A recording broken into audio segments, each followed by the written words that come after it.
Greetings, everyone. This is Payman Lorenzo, your host of the Leaders What podcast. Today, I have another wonderful guest for you, my new good friend, Jennifer. We connected through my favorite community and our favorite community and online, the Cervix Circle, back about, I would say, a month and a half.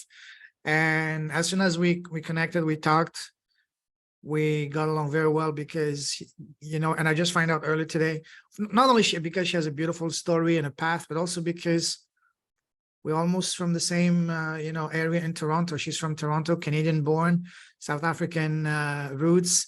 And when I asked her where in Toronto, she said North York. Where in North York? She said just one intersection over where I used to live. I said, wow. And I asked, and then she said, I went to this high school. I went to the other one. And that's, wow, that's amazing. See how beautiful, how small the world is. Now she's based in beautiful British Columbia, Canada. And so and just like me, she's been blessed to have traveled in many places, Thailand, Indonesia, and God knows, or maybe the moon, Mars, whatever. That's probably next. And she said she's going to be coming to Malaysia, where I'm based. So Malaysia's waiting for you. You have a friend here anytime. So what she does, she works with people and help them invoke their passion to live their purpose. And just like me, she's also a fellow podcaster and YouTuber. She started her show at the end of December 2021. It's called Awaken Ascend. And it goes live every Wednesday at 3 p.m. Pacific. So today, here is Thursday morning, 11:17 a.m. For her is Wednesday night, and it's going to go live soon. So anyways, I'm very excited to have her. She has a wonderful story, and most importantly, she's very easy to talk to, very friendly, and I can't wait to get this going. Jennifer, welcome to the show, my friend. Hello, thank you so much, Payman. It's such a pleasure to be here. I really enjoy our conversations. Every time we've met, it's just been natural and fun, and we always discover something new about each other. So Absolutely. Thank you for having me. Pleasure's all mine. Pleasure's all mine. First of all, tell us, how are you doing today? Oh, fantastic. It's nearing the evening. The sun is setting, and I'm in this beautiful place on South Pender Island in British Columbia. Just moved here a few days ago, actually, from Victoria, which is a lot busier. So I'm enjoying the quiet. I'm enjoying this co-working experience that I've contributing now to the Lifeboat Academy, which is all about reclaiming the commons and has a real global outlook about caring for humanity in a way that we can learn to sustain ourselves. So this is a new project that I've just entered into. And so I'm really eager and enthusiastic and learning a lot of new things. And this is what I love to do. I love exploring how much of our human experience we can be a part of, and have different aspects of ourselves wake up and discover new things about ourselves, new interests. And this is something I just enjoy. So I'm doing great, Payman. How about you? I'm doing fantabulously. I feel blessed, grateful, honored to be doing what I'm doing. And listen, I'm doing very well. I'm very happy, very grateful because I'm doing what I love doing, talking with wonderful people, working on beautiful projects like my book, my academy, and stuff like that. Seriously, I have to pitch myself. So I'm living in the place. See this picture behind me? That's my swimming pool. That's not a random, not my swimming pool, the swimming pool of a building, but it's I have nothing to complain. I'm beyond grateful. And anyways, let's get this going. I'm super excited. So yes. Jennifer, for people who don't know you, tell us who's Jennifer as a person, as a human being, as a woman. We're going to talk about your business later on, but as a person, as a human being, as a woman, who's Jennifer? Ooh, I'm an explorer. I love that. I love to explore. It's like my favorite thing in the world. Ever since I was a little girl, I would, just go out and wander and explore and observe the world and just take it all in. There's so much that delights me that I get excited about. Still to this day, almost 5 decades later, I'm still exploring and observing and just getting completely delighted about all the things that I get to discover and experience in this lifetime. That's why I love to travel. Like you said, I've been to Southeast Asia and other parts of the world, Fiji, South Africa, like where my roots are, and many other places, and locally too. I love being a tourist in my hometown and just being able to take in all of nature. I've always felt connected to nature, all our relations and animals. And as an empath who naturally absorbs everything 24/7, it was a relief to be able to find nature and spend time in it because it really restores my senses and soothes my senses. So a lot of other places can become very overstimulating for me. So I moved around a lot and tried a lot of different jobs and lots of different business ventures because, again, I love exploring. I like to see what else I'm capable of and what else is possible. And I find the job hopping actually took me right into my calling. And then, writing a book about my observations from when society determines your destiny, which is what I observed a lot as a child, into really helping people to embrace their power.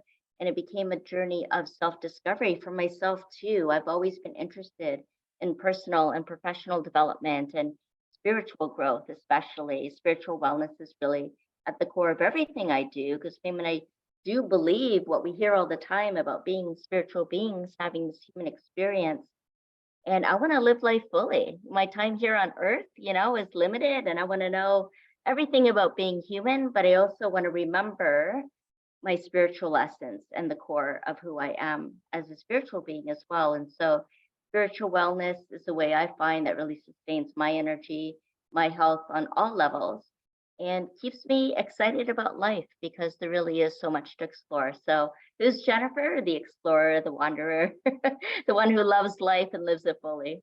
Beautiful. Couple of things. You said 5 decades. Yes. Wow, you don't look a day older than 32, 33. What's the secret? Thank you so much. Seriously. I just told you. Oh, wow. I just told you. Love life, explore it, take it all Nature. in. Yeah, Yes, get excited. beautiful, Absolutely. Yeah, take care of your soul. Really feed your beautiful. soul. And you said you wrote a book? Yes, yes, yes. It's not one of those Amazon bestsellers that you hear about. This is a Yeah, book that I wanted people to have, really practical. It's a journaling style book that I gave to people when they took my courses. And, beautiful. mostly about transformation and living your passion and purpose, those sort of topics. And it's, yeah, embracing your power, a healing journal of self-discovery. So it's a pilgrimage back to yourself, who you are at the core, reconnecting with, your desires, your dreams, your wishes, your everything about yourself, really getting to know yourself really, really well so that you Beautiful. can live more authentically and, yeah, really embody your truth. So yeah, Wonderful. that was a book that came about that was a solution to what I saw as a 10-year-old when I first started conceiving of the book, calling it When Society Determines Your Destiny, Mm, because I saw so much of how the fog, fear, obligation, and guilt, when you use that, break it up, as an acronym, fear, obligation, and guilt can really create this density and obscurity of what our true life and who our true selves are what is and it called? is. That when I was first conceiving of it, I was calling it When Society Determines Your Destiny. That's the title. So that's what it was when I was Ah, 10 years old. But okay. then it transformed as I grew, because I was 10 years old at the time.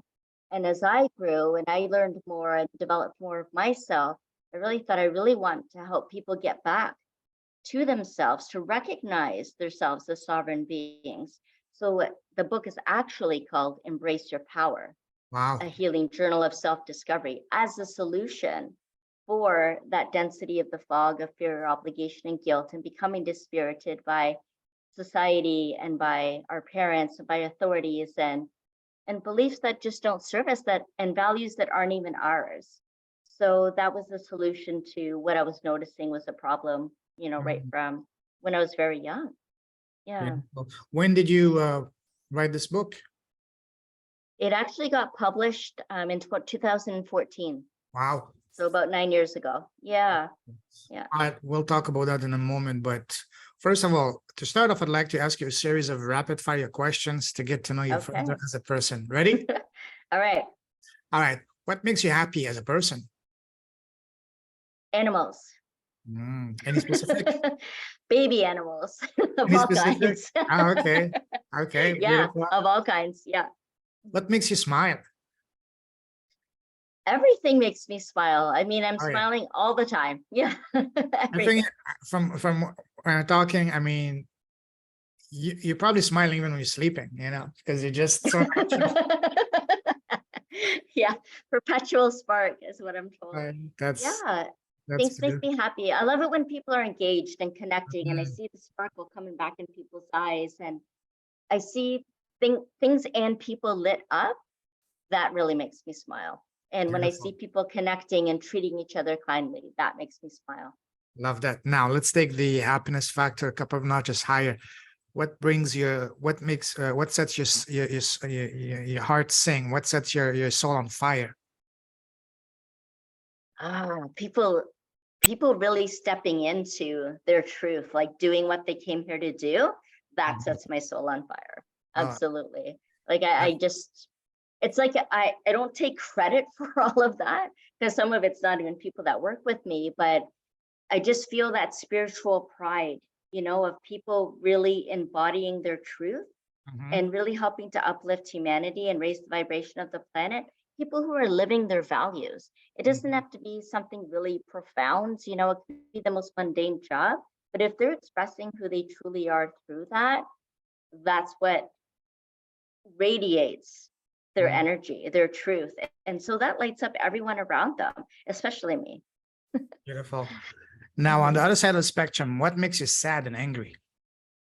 When people aren't honored or disrespected or dispirited or told how to live, they're not heard and listened to, that they're disproportionately marginalized. It makes me really sad. Violence makes me really sad. People not being included in things really makes me sad. I'm with you. Yeah. What scares Yeah. you other than spiders? What scares me? Oh no, I love spiders. Mhm. Yes, like sometimes they'll come down crawling off a web, and I'm like, "Hey, spider, how's it going?" like I Wow. said, I talk to animals. Wow. What scares me? What scares me? Not living my purpose. Like honestly, my core fear is not fulfilling my life mission, Mm, and that's why I'm so driven. Yeah. absolutely. I'm totally hmm with you on that. Now, what would you say is your number one personal superpower? Invoking your passion to live your purpose. And I have a very unique perspective on passion. So this isn't, try to get paid for your efforts, your passions, that sort of thing. No, that's lovely, but I'll save that for a little later, maybe. Absolutely. Absolutely. Yeah, Now, you love traveling, right? I do. All right. We can do an entire episode just on traveling, but I want to take you down a different type of travel, down memory lane. Go back Okay. to when you were a kid growing up. You know, when we're kids growing up, people around us, family, relatives, teachers, friends, neighbors, always ask us, "Hey, Jennifer, what do you want to become when you grow up?" What was your answer as a little girl to that question? Guidance counselor specialist. Oh, that's a mouthful. Why? That was since grade 7. I remember that because I wanted to help people direct and be guided into what they truly desired in their Mm, life. Yeah, that's always been a common thread, even through all of my various jobs and careers that I had. That was always a common thread in my business, always a common thread. Yeah, living people in their highest truth, people living in their highest truth. beautiful, beautiful. Yeah, Now, growing up, what was your relationship with school? Did you love school or did you hate school? I really enjoyed school. I love learning. I love seeing people. I love the, September, getting all the school Yeah. supplies and right, that It's pen like on the Christmas, before paper. Christmas, Yes. Yeah. Yeah. What Mhm. was your favorite subject in school? I had a few, parapsychology, Mm. the philosophy of discontent, cultural Oh. anthropology. I'd say those are probably my top 3 that I can think of off the top of my head. And what was your least favorite subject? Math. Me too. Why? Was it the teacher that turned you Math and off of? history. No, I actually liked math up until about grade 10. Then I wasn't interested anymore. Mm, And yeah, and history. Like I don't like history. I don't like the numbers and the facts, and yeah. there's no real thought into that, no real thinking, new ideas, innovations. It's all history. It's all Memorizing. Yeah. history, Not memorizing. Yeah. Yeah. not so Awesome. much into that. Now, imagine that we were in the same class in grade 10, grade 11. What type of student were you? Were you the shy one, the nerd one, the sporty one, the life of the party one? What type of girl were you in that area? In grade 10? Around grade 10, Yes. 11, yeah. Yeah, grade 10, 11. Still pretty shy, but I also take a lot of initiative. Like I was really independent, Mm, shy in social situations, but when there was things to get excited about or to learn or to explore, then I was right there wanting to experience it. You know, I wasn't shy about experiencing new things. I was shy more in like social venues. Wasn't really one to engage in a lot of small talk or some of the activities that my peers were.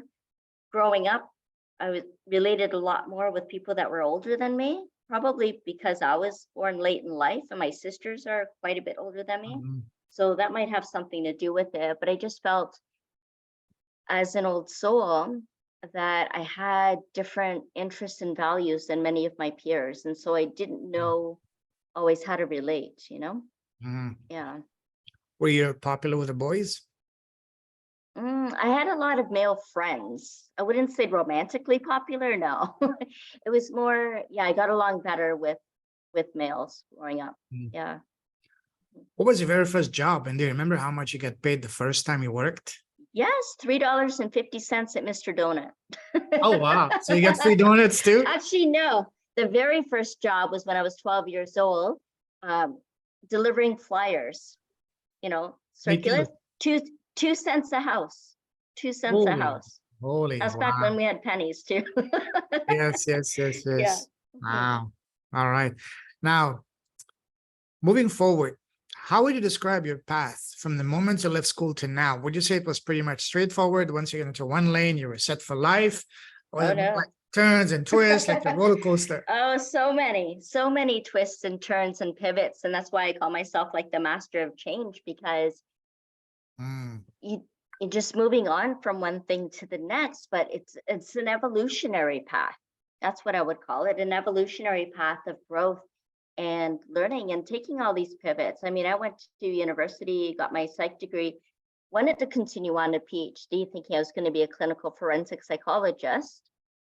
So that didn't happen, but I did work with federal offenders when I first left school as in graduated from university at a BA level. I didn't end up going beyond that because I had a really devastating death in the family. oh, no. By that point, actually, I had when I was 21, I had 17 deaths that I had already experienced by that point. So 17. even dealing with change Wow. through that was huge. And then I had many losses beyond that. And yeah, so I went to 2 different high schools because I was more interested in subjects that one didn't offer and had more flexibility. So, I changed on my own for that reason. And then I went to university. I stayed with my major Mm, and changed my area of focus a couple of times through that, though. mm, And then in my jobs, in my main career of 20 odd years, it was mostly in social services, but working with different populations. So I worked with male adult federal offenders, I worked in homelessness, I worked in poverty, I worked in domestic violence, I worked in addictions and mental health. Mental health was a major focus for a long time.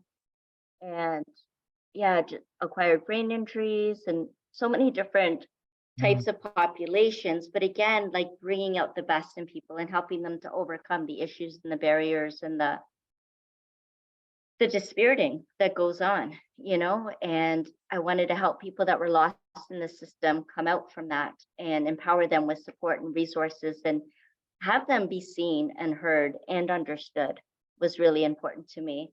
And then I found working in all those various systems were very limiting, very constricting, and can only go so far with people.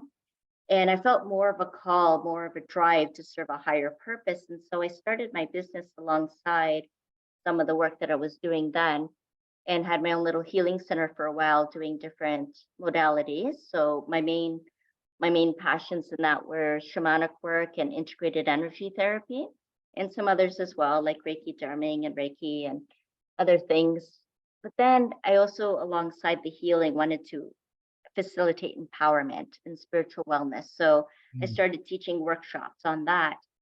And so my business itself has taken many forms too. So back then I went through Spirit of Compassion, the multidimensional healer for a while, and then did workshops and those sort of things through Enlightened Wellness. And now it's called Lighting the Path.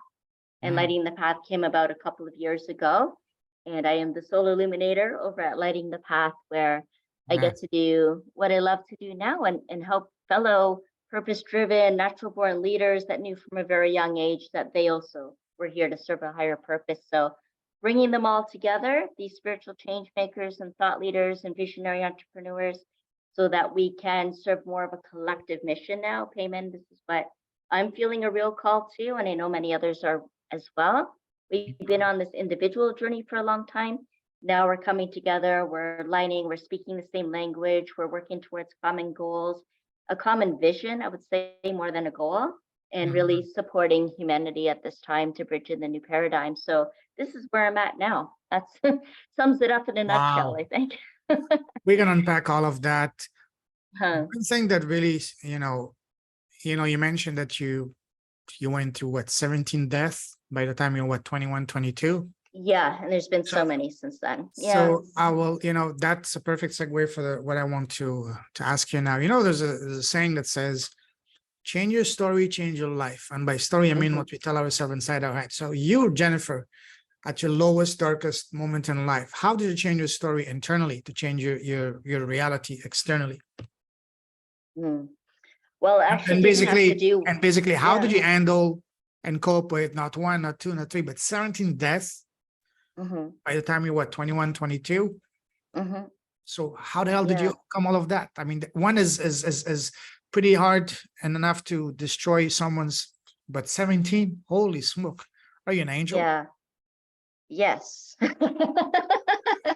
All Yes, right. I am. We can close, we can end the conversation right here, okay? No, that's beautiful. That's Yes. beautiful. Okay. I do. I have an angel. I talk to angels, all of the things.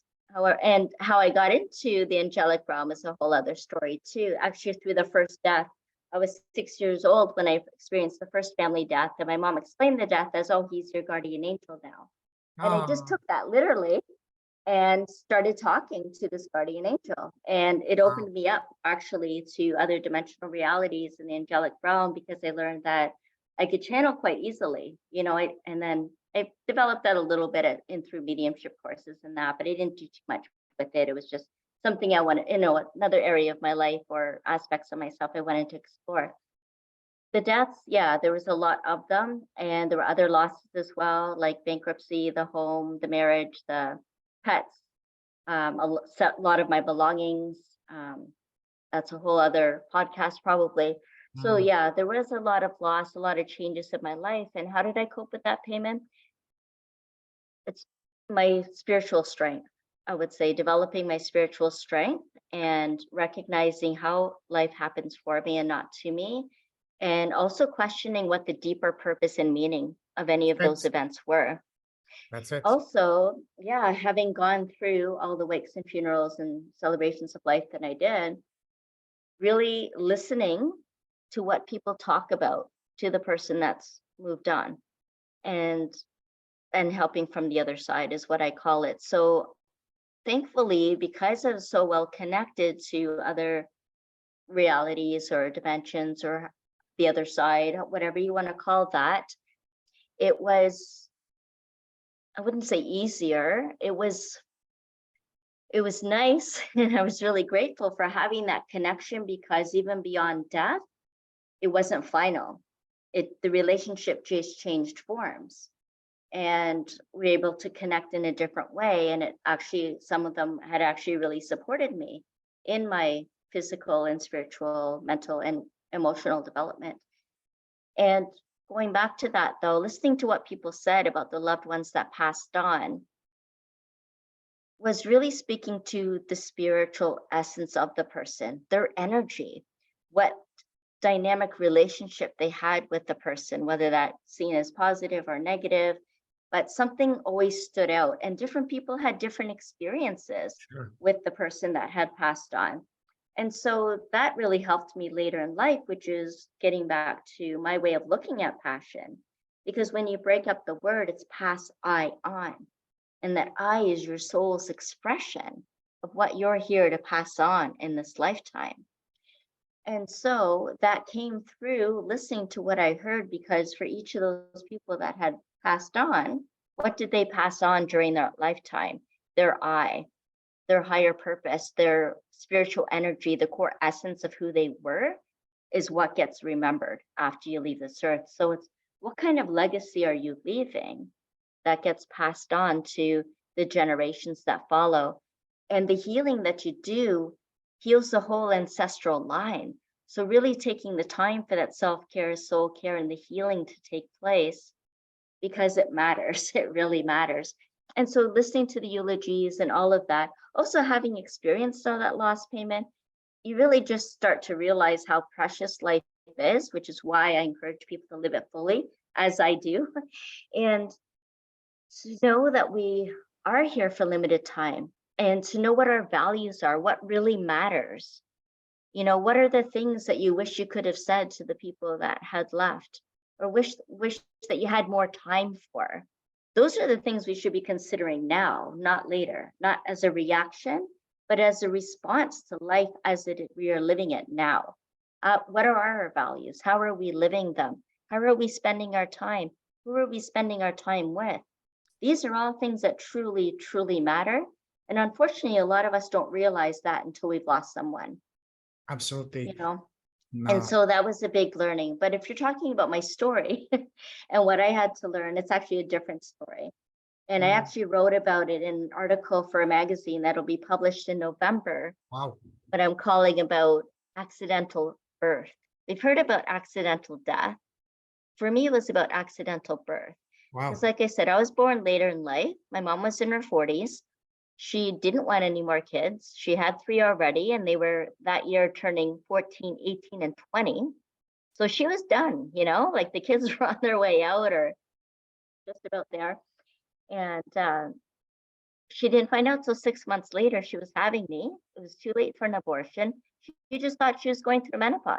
Because, you know, things change as you get older. So she went to the doctor. She found out she was pregnant. She told the doctor to go to hell.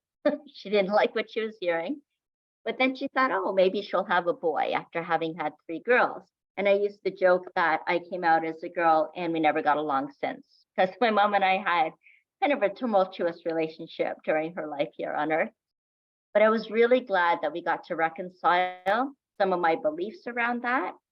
A couple of years before she died, I was just open with her. I said, you know, I grew up believing the story, which is what one of my sisters had told me about what I just told you.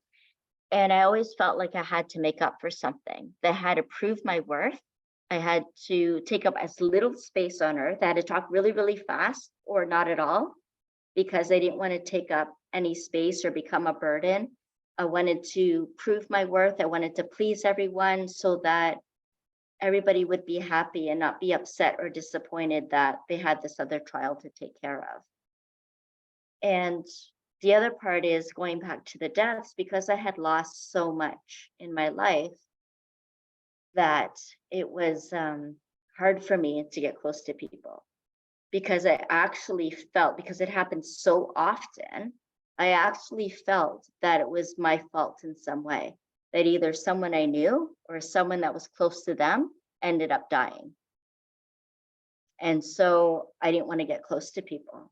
You know, I had a real issue with that. And most of it's subconscious, you know, but that had a huge impact on my life for so many years, Payman, so many years. Absolutely. And like just now, I started writing about it and talking about it more, because now we're in the world of podcasts where we're starting to share our stories more.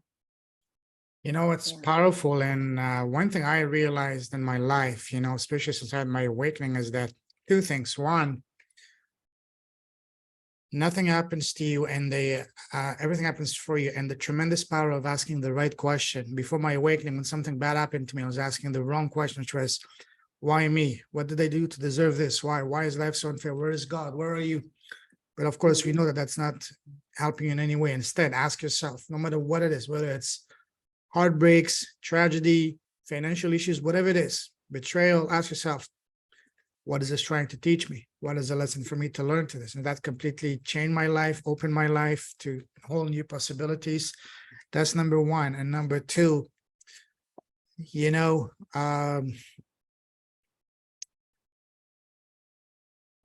you are where you're meant to be. You know, everything that you went through, no matter how painful it was back then, it helped you. It was basically some kind of like training on the job, so to speak, to get you to where you're meant to be.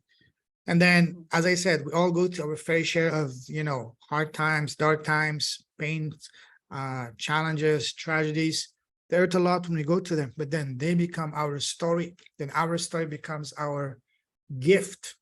Then our gift becomes our duty and responsibility to share it with the world. One of the major realization I've come across since my awakening is, yes, life is a school. We are here to learn lessons and grow and become better persons, wiser ourselves. But that's only 5 to 10% of the reason we're here. The 90% of it is taking those gifts, those pieces of wisdom, and sharing them with others, so we can all collectively rise to whatever may mean is more familiar with you. For me, for example, it's through speaking, and now my books. Someone else, it might be through music, dancing, sports, painting, sculpture, whatever it is. Find your outlet, share your gift, because ultimately that's why we are here. Sure, they hurt a lot when we go to them. For example, you, and I will tell you right now, I've had some incredibly inspiring, empowering, and goosebump-inducing people in goosebump-inducing stories on my podcast. But over the past almost 3 years, around 300 people. But your story, Jennifer, experiencing 17 deaths by the time you're 21, 22, that's right there up in the top 3 of the most incredible journeys, probably one of the most challenging journeys. And you mentioned that you're an old soul, sorry, and I can see that, because God will never will never put you through what you're not able to overcome. You're an advanced soul, and that's why you chose this very challenging life. And here you are now. Not only you successfully overcame those, but now you're sharing your gift. You're in a stage, you're sharing your gift, your wisdom with others through your podcast, through your book, and God knows through you speaking and just the energy you vibrate. So that's beautiful. That's powerful. It was meant to be for us to connect. I love that. We can do 2-3 episodes together, because so much to unpack. I really want to know more, dive deep into all of those deaths, and especially how you were able to connect with the angel and channeling. I had a channeler on my podcast, a good friend of mine recently.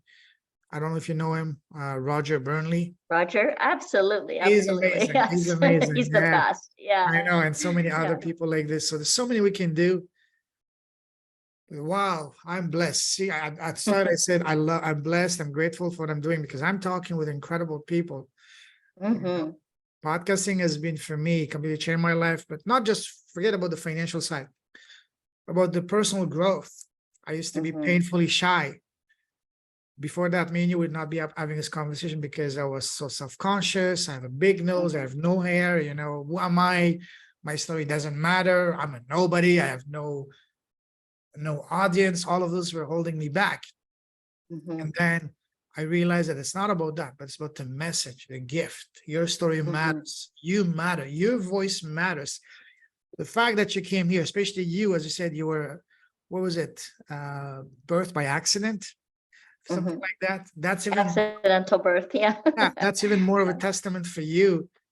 It was everything but an accident. You were meant to be. You are a gift. You are a gift, and you have a phenomenal bag, so to speak. Libraries of gifts to share with the world. So I'm honored that we connected. The fact that you smile a lot, I smile a lot. You know, we're from the same area. That helps a little bit. You know what I mean? Just a little bit.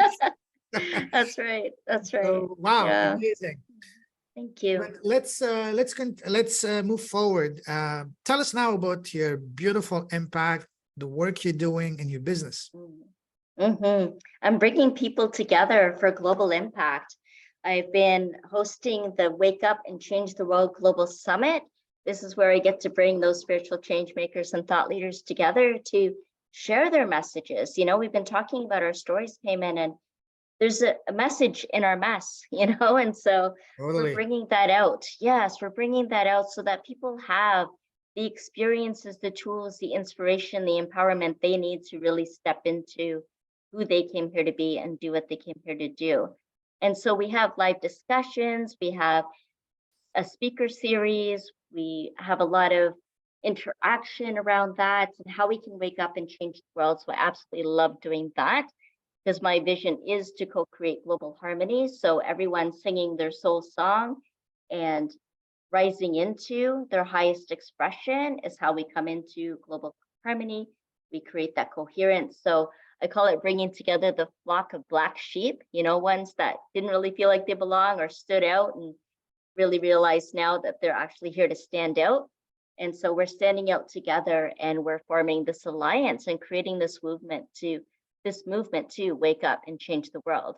And so there's also the podcast, Awaken and Ascend, where yourself and others are guests to be able to speak on the topics that help us in that awakening stage, and also to ascend, to move into our higher purpose, our higher potential, our higher way of being, and people who are seeking and trying to discover who they truly are and what they're meant to be doing in this world. So I love having people on there, wellness advocates and change makers and healers from all around the world to support that. And then in my work where I work with groups or in programs or strategic partnerships like collaborations, it's all about the same thing, really, is just bringing out the best in you, really invoking your passion. And as I said, passion being pass I on, your soul's expression of what you're here to pass on in this lifetime is what supports your purpose. And our purpose is really just to be human, but your purpose is about feeling on purpose, that you are here for a reason, that you are meant for this world. That's what I want people to understand. And so I'm bringing in all of these support and resources so that people can really get that. You are meant for this world. Absolutely. Absolutely. I love that. I love that. Tell us, who's your ideal client avatar? A visionary entrepreneur. And it can also be conscious organizations and business leaders. Anyone, as you say, like the name of your podcast, leaders with a heart. Those are the people, the natural born leaders too, the ones that have been purpose driven from a really young age, that are feeling more towards a calling than a career, or have left corporate into their calling. We've all started somewhere, and as we develop and as we learn, we come into our own. So ones who are following their heart and their calling, those are my clients. Beautiful. Mhm. Tell us about your program. How long is it? Is it one-on-one, small classes? They're small classes. I do offer a one-to-one inner light activation. I don't charge for that one. That's just with me. That's just to activate your inner light, and to get that spark back and remind you of your passion. What is your I that you're here to pass on? So I help activate that in a half-hour session. We can give your audience a link, their payment if you like. And the other programs are anywhere from 7 weeks to several months, depending on how deeply committed you are, what kind of transformation you want to go through, and how you want to be supported. So those are tailored to meet your needs in that way. And mostly I'm speaking more than facilitating the programs, but I do offer them a few times a year. So how long does it take for someone that starts a program with you for them to see a result and a change? I've had someone have 3 healing sessions with me, for example, and said that they got further with that than they had in the 7 years they had gone to therapy. Wow. Yeah. And so that was one of my favorite testimonials, because it shows just how little the time can take when you have the right synergy, the right connection, the right tool or the strategy. That's part of it, but I think it also has a lot to do with what you're activating, what you're bringing up for someone, and how you're helping them transform that and really step into who they truly are. And you know what? It's not that we're here to change anyone. I'm really just here to help you reveal who you truly are. And that doesn't take long. All we have to do is activate and meet on a soul to soul level. I use the soul centered approach, and we activate that and we bring that up. And then you start experiencing all of these revelations and start remembering what you're passionate about, what lights you up. And then we get you focused on how to sustain that momentum and incorporate and implement some soul care practices that can really sustain your energy. And so, yeah, it's kind of a holistic approach in that sense, is that we look at your focus, we look at activating, clarifying, and then bringing in that soul care so that it can really sustain your energy. So it's illuminating your unique purpose and then helping you be able to live it. Beautiful, beautiful. It's a perfect segue because my next question you kind of answered, but I want to know if you have any more specific, even better, even more impactful examples. So the question I want to ask you is, share with us an example of the most remarkable transformation you've seen from one of your clients so far. I'd say that was probably the one to date. Wow. That had spoken about it. Quite often we have more of an invisible reach where we don't always hear how we've impacted people. And there's people that I didn't necessarily work with, but they'll write me a letter like years later and said, do you remember when you said this? And I usually don't, but they tell me how much impact it had on their life. Oh, yes. We just don't know. Just in passing, it might not even be someone, who paid us for a service or anything. It could be something that we just shared that has the impact. So I feel like we're impacting people all the time. What I find too, like, even though I'm usually interviewing people that are like really well known in their business or that, they've come a long way, considered successful, right? But they're still shy and they're still humble and modest and still don't see themselves in their full light. And then I read their bio or the introduction, say on the podcast, and they may be unsure of what to say, or maybe a little feel unprepared or something. And I read their bio and I read the introduction and it sparks something. I mean, even though it's something they sent to me, they wrote it, that it activates something. So it's something that we bring. And this is what I find in visionary entrepreneurs, is that it's not so much about what we say, it's our energy and passion that has the impact. And so when that comes through me, then there's something that lights up in the person across from me. And it's not me doing that, right? It's the energy and the passion and the connection that we have together that activates that. And then suddenly someone who didn't know what they were going to say or didn't know how they were going to talk for an hour ends up doing that with no problem, with hardly any interjection for me or questions or prompts, because they just naturally step into that. It's our personality, our mind that really can get in the way and trip us up and hold us back. But when we just speak from the heart, that's when we have the most impact. That's when our energy and our passion and our radiance comes through, because we're being in our truth. We're not trying to please or trying to be anything or anyone else or try to get things right. This is why you have this podcast, I'm sure, Payman. You just speaking my word, my language. This is what one of the first thing I teach on my academy to my students is never speak from a script. Don't even speak from here. Speak from here, because that's where the magic is. That's where we can really connect with people at the highest level. That's where the magic happens. It's when people opens up to you. That's when you earn the trust of people, because when you earn the trust, then there is no need for you to pitch, to sell, as I like to say in a cheesy and funny way. There's no need to seduce or kidnap someone to do business. It's a natural, organic, automatic progression. Hey, what do you do? I do this for that. Okay, that's what I'm looking for. Can you help me? Sure, let's set up a time to talk. That's the best way to do business. And but also because people are looking for authenticity, for being genuine. If you're just trying to speak with an agenda, or trying just to be nice, just to make a sale, people will see it through your BS right away. You speak from here, they will see it also right away. And that's when they will open up to you. They will trust you. And that's where the magic happens. So absolutely. I love that. Yes. Yeah. Wonderful. Yeah. And I put some of this stuff too in like a really, easy to digest course that's on demand. It's actually offered through Insight Timer, and Mm, it's about awakening to your soul purpose.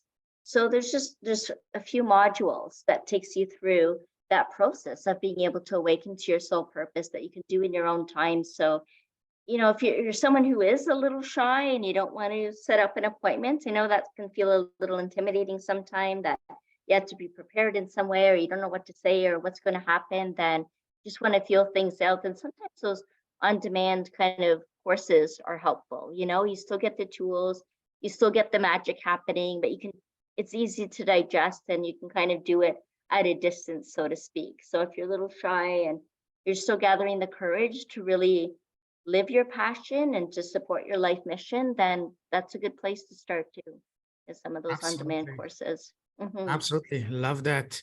How are you getting your clients for your business? Mostly through the courses, through speaking. Yeah. Mm. Mhm. Are you monetizing your podcast in any way, shape, or form? I'm not. No, you know what? It's more of a service that I Mm, provide through the podcast. I just really want people to feel inspired and empowered by what's being shared. People who are role modeling and doing the things that others are gathering the courage to do or want more support in. So it's really not for monetization. It's really, maybe eventually that might come of it, because money does circulate and it's exchange, but it certainly wasn't a reason for mm. starting the podcast. It was Yeah, really that I wanted to provide a platform to be seen and heard. And I know by doing that, whoever's watching and listening to that is going yeah, to be transformed and inspired by what is shared. absolutely. That's Yeah. also why I started my podcast. Initially, when I started at first, I had no plan, no idea actually how to Mhm. monetize it, because the traditional way to monetize a podcast is, hey, build a massive audience and then make money through, download sponsorships and ads. But for someone like me who doesn't have a massive audience, I'm not a celebrity, that would have taken 5 to 10 years. And then I stumbled upon a way that allowed Mhm. me to monetize my podcast with no audience. I was able to get 60 clients in 10 months with a YouTube channel of less than 200 subscribers. Wow. Because I can talk to you about that later on if you want, and I will actually do it to help you, because I love what you're doing to help you, monetize your podcast. But yeah, this is what changed my life, and this is what I'm also teaching in my academy. It's part of that, but mostly it's all about finding your voice, sharing your message, So, but yeah, powerful. That's beautiful. Now let's move forward.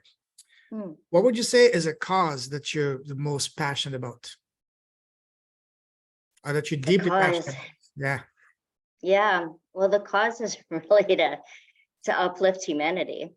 Tell me more. Mhm. The cause is really to uplift humanity, and it's what we've been talking about and not establishing, but really coming into global coherence. Everyone's singing their soul song, and with people living their passion, really Mm, being on purpose, that's what's going to have the biggest global impact, so that we can totally. uplift humanity. Right? That everybody needs you. You have this particular piece of this puzzle, and we need that piece. We need who you are. We need what you are able to provide. Like if myself and Payman and Oprah and Eckhart Tolle and Anthony, Tony Robbins, like all of these people were just following whatever was holding them back, we wouldn't have all these inspiration and empowerment. And so you're one of those people. You need to be doing that too. And I'm talking to the audience here. I'm also, I mentioned earlier about this place I just moved into. This is a cause as well, where it's the Lifeboat Academy.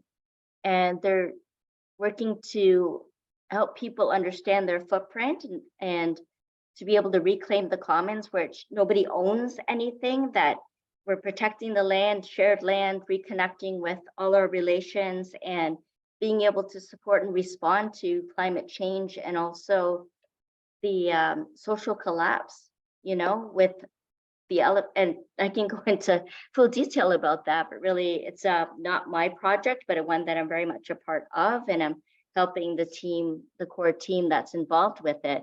But this is also a cause that I find is really important, because it could be humanity's last chance of survival, learning to be self-sustainable, learning to produce our own resources, and learning again how to collaborate and work together and share resources, and how we can establish food sovereignty once again. So that's also a cause that I'm really taking to, and caring for the land. And, you know, part of my spiritual heritage is being an earth keeper. So really supporting, I'm on 47 acres here, half of it's forest, half of it's field, and 17 acres of its arable land where we're gardening and creating food and resources for the community. So it's really a source of resilience, regeneration, and transformation at the people, place, and community level.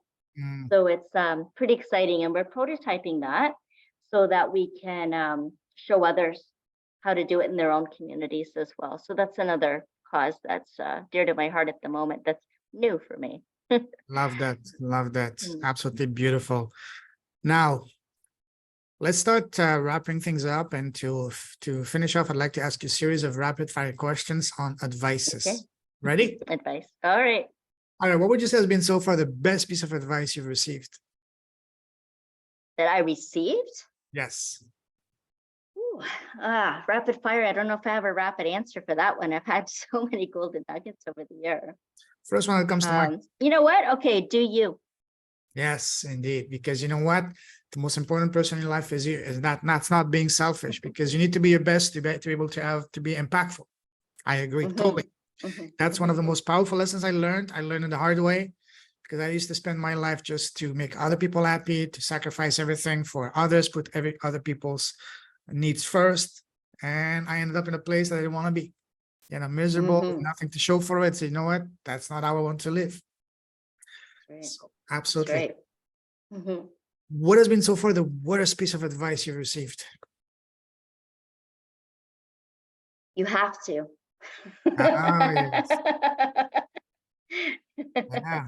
Is there anything I have to, other than breathing? Right.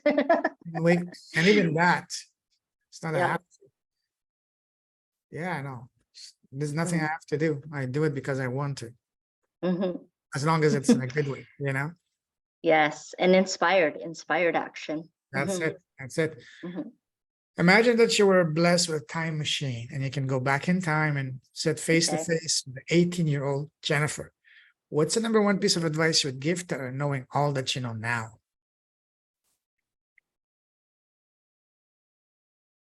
My 18-year-old self was just starting out university. And what would I tell her now? You don't have to just choose one thing. Yeah, you get to explore and you get to choose again and again and again. You mentioned something at the start, that you've done a lot of everything. This is also something I can relate with, because I see life as a buffet. Yes. Not just to try the dishes, but try all kinds of experiences. Don't put yourself just to one lane, one thing. Go explore, do different things. 100%. Yes. Not just in terms of adventures and travel, but even careers. Yes. I've moved multiple times, so even changing the place that you're in, Sure. is huge. Yeah, I've done 10 years, 12 years corporate Canada, and then a laptop lifestyle, location dependent, traveling around the world for a few years. And I worked in the oil fields in Alberta for a couple, 2-3 years. Then I worked in China as a football coach. Then I worked e-commerce, event organizer, speaker. Wow. Wow. Then now podcaster, publisher, mentor, coach. And I have no idea what's next, and I'm open for all the lessons for me, And this is for me, everything, in 2008, my life could have been so much easier. I was about to send my application to law school in Ottawa for the law school. One book changed my life, for a work week, Yes, by Tim Ferriss. Yeah.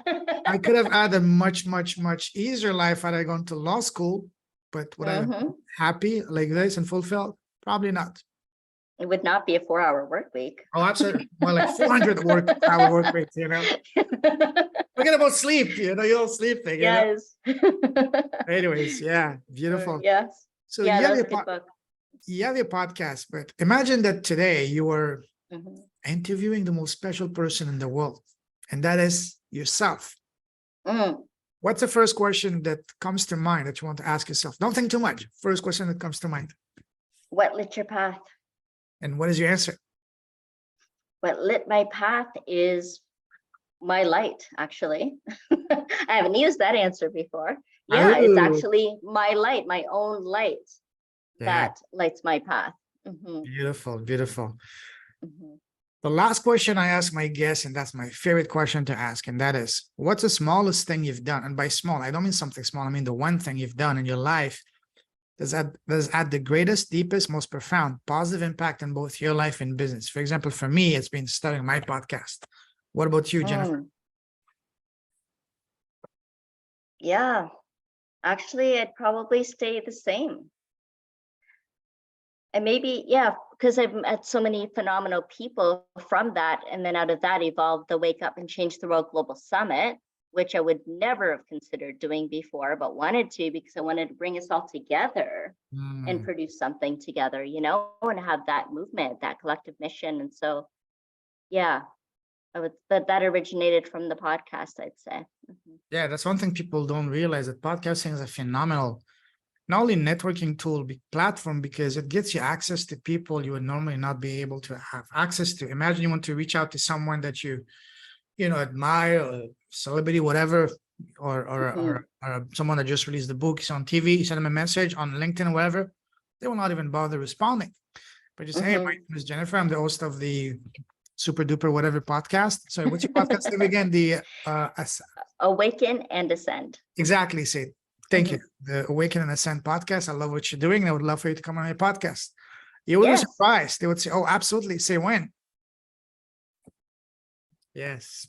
So that's Yes. because everyone wants to talk about themselves, about the business. Everybody, because you have something of tremendous value, which is your own platform. That's a phenomenal asset. Mhm. It's one thing for you to go on other people's podcasts, you get a short boost, but having your own platform, that's phenomenal. I wish I had understood that earlier, but hey, everything at the right time. Yes, yes. And Uh, I mean, you're one to talk about that and can take people through that process too. So it's Absolutely. great that you're actually giving back in that way too. This is what my mission and my purpose is. My purpose is, on my podcast, I interview exclusively heart-centered entrepreneurs, because sure, we all need to make money, but let's do so in a way that is meaningful, impactful, and purposeful.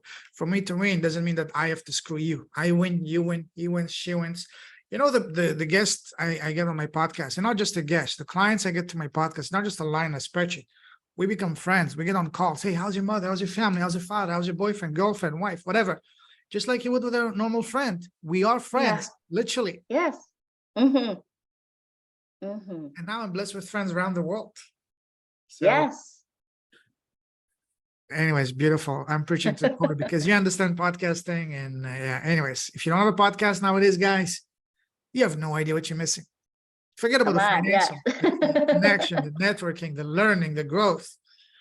Absolutely. Awesome. Listen, Jennifer, absolute honor, blast, pleasure. We can do not just a couple of episodes, we can do an entire podcast, just me and you talking. There's so much, Let's do it. Let's do absolutely. it. Hey, When? don't dare me, don't dare me, don't dare me. When?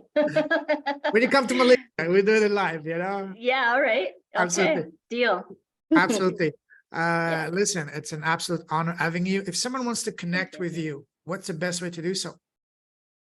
Probably on LinkedIn or through my link tree, you'll have all the tabs and the buttons of all the What's your platforms that I'm on. So what's your you LinkedIn? can do that. The LinkedIn is Jennifer Regular, and on Linktree, it is lighting.the.path. Okay, you'll send all that to me Yes. and I'll put it in the show notes. Yeah. Listen, Jennifer, absolute honor, pleasure having you here. It's been a blast talking to you. And Thank we you. should definitely do a part two in the near future, because there's so much more we can unpack.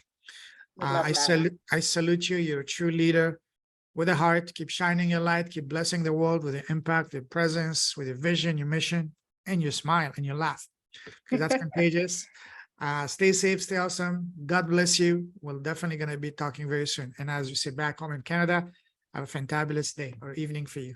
Take care. Thank you. Very welcome.